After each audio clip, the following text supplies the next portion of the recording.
Iran has warned the United States against any attack, saying Tehran would strike back against Israel and regional U.S. military targets.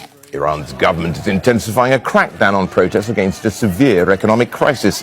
More than 200 people have been arrested. Rallies have been taking place in towns and cities across the country, with demonstrators setting fire to buildings.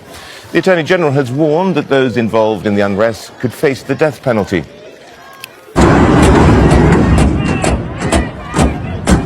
Meanwhile, the internet and phone lines have mostly been cut since Thursday, but some people are managing to post videos of the rallies online. The protest began over the soaring cost of living and plunging value of the currency. Doher Saadi is joining us now live from Tehran. We've got the Iranian police chief, Mr. Raddan, saying the level of confrontation with rioters has been stepped up. That's all coming through from state media. What can you tell us about the latest developments?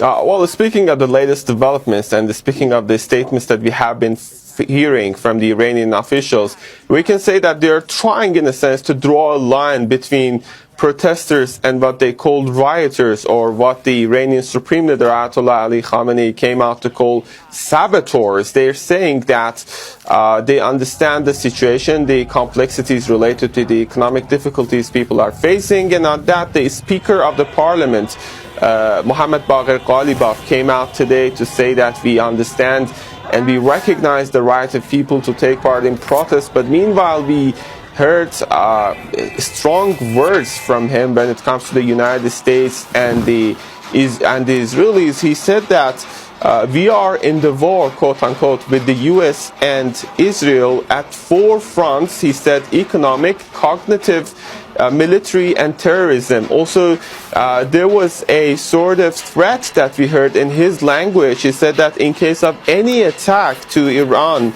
Israeli territories, US bases and ships in the region are going to be our legitimate targets. This is a new level of escalation, rhetorically at least, that we have been hearing from Iranian officials. He moved on to say that this is a message to the US allies as well in the region to avoid any kind of miscalculation, and that comes after we heard relatively similar statements. For instance, the National Security Council of the country came out to say that it recognizes it as an American-Israeli plot to turn the protest into violence and instability. And all in all, it comes in the context where we hear statements from former and present American officials about the possibility of US intervention, something that the Iranian officials are saying in case that happens, that's going to run the risk of further escalation.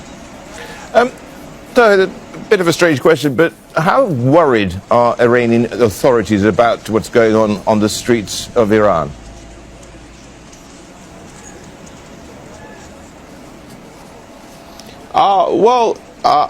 Speaking of the latest developments, I can say that it's now more than 2 weeks that we have been witnessing protests across the country, but Thursday night was a little bit different since we saw presence of more people in different neighborhoods in the capital. In some cases, the unrest flared up into violence, leading to confrontation between security forces and protesters. And also, we saw instances of violent behavior, both from protesters who decided to throw trash bins into streets and security forces who were trying to control them.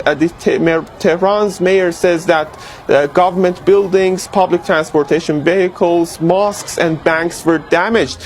Also, we know that right now as we are speaking, there are at least couple of funerals going on in Gajsaran, in Urumia, for the security forces who were killed. We know that a number of them, even though the exact number is not out, both when it comes to security forces and rioters or protesters. Doher Saadi, thank you very much indeed for joining us there.